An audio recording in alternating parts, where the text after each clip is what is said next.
There is a garden in Holmes County that has not had a commercial pesticide application in 31 years. Aphids, spider mites, whitefly, thrips. The pest pressure in that part of Ohio is real and consistent. The family manages all of it with a spray bottle and a bar of soap that costs $2.19 at the grocery store. I watched the farmer's wife fill the spray bottle on a Tuesday morning. 2 tablespoons of Castile soap, 1 gallon of water. She shook it twice. She walked to the garden and sprayed the underside of every tomato leaf showing aphid clustering. She was done in 12 minutes. I asked if it actually works. She said, "Come back Thursday." I came back Thursday. The aphid clusters were gone, not reduced, gone. Here is the document that explains why you did not already know this. In 1945, the USDA published Agricultural Bulletin 1198, a comprehensive review of soap-based insecticide formulations for home garden use. The bulletin documented the effectiveness of pure soap solutions against aphids, spider mites, and soft-bodied insects across 17 crop types. It described dilution ratios, application timing, and the specific soap characteristics that produce the best results.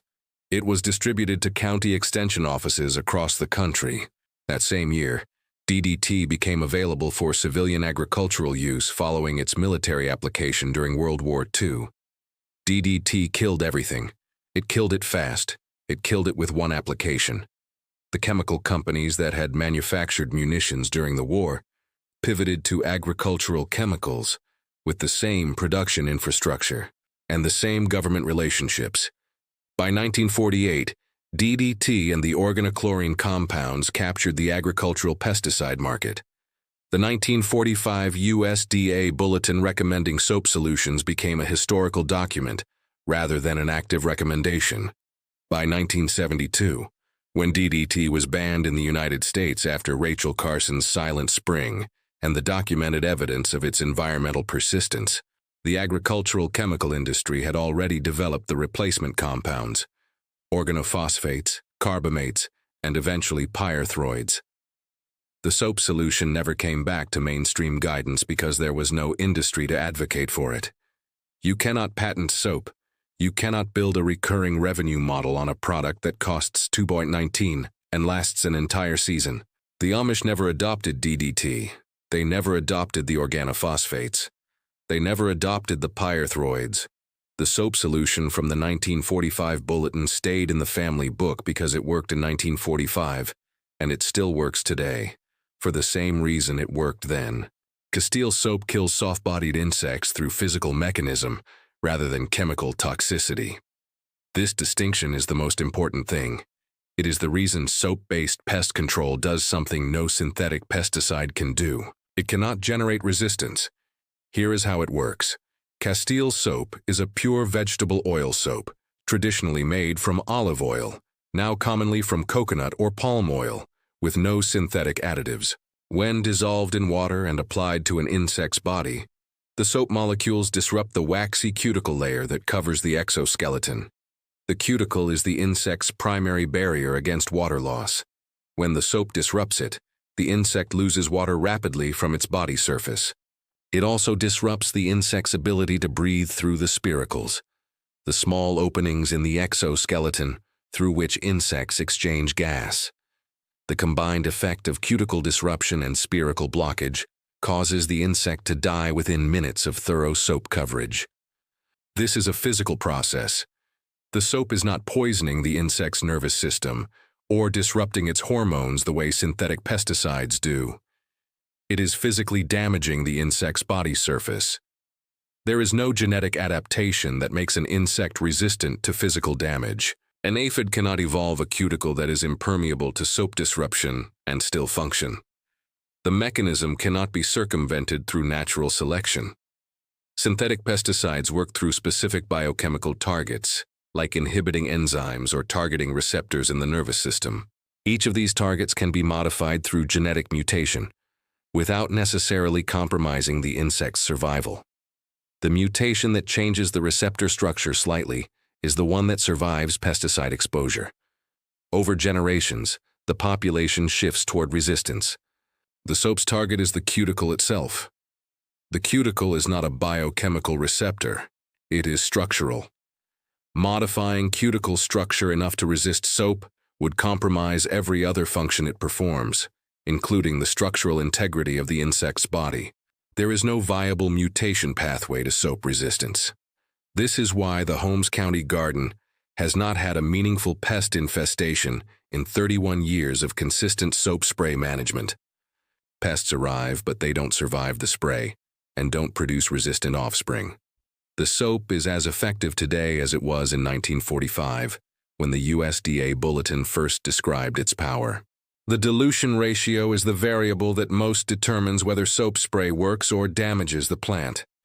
Every plant has a different sensitivity threshold. These ratios are refined from 3 generations of observation on specific crops. Standard dilution for most vegetable crops: 2 tablespoons of liquid Castile soap per gallon of water.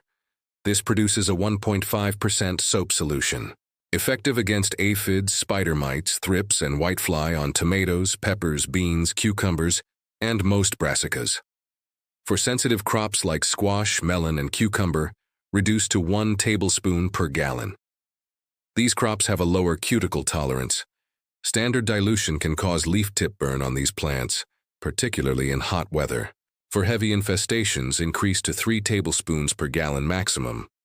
Above this, plants begin showing cell damage within 24 hours. Application timing matters. Apply in the early morning, before 9 a.m., when temperatures are below 80 degrees and humidity is moderate to high. The soap solution needs to remain wet on the insect's body long enough to penetrate the cuticle. In hot afternoon conditions, the solution evaporates before it can act, increasing phytotoxicity risk from heat and surfactant action. Apply to the underside of leaves where pests concentrate. Most people miss the majority of the population by only spraying the top. A pump sprayer with an angled nozzle held below the leaf level and aimed upward achieves thorough underside coverage. 5 plants where soap spray causes consistent damage: sweet peas, nasturtiums, hawthorn, cherries, and Japanese maples.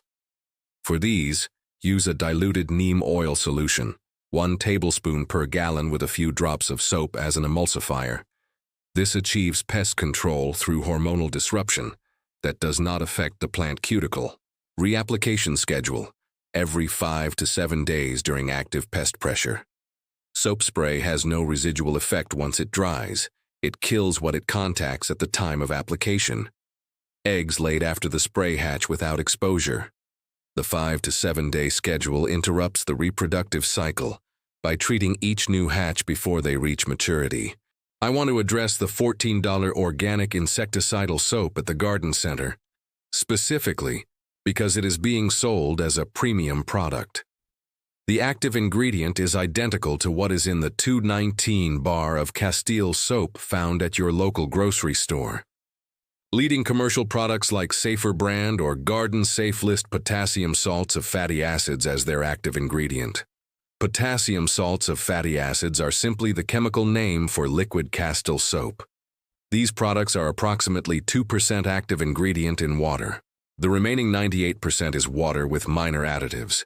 You are paying $14 for a pre-diluted solution of the $2.19 bar soap.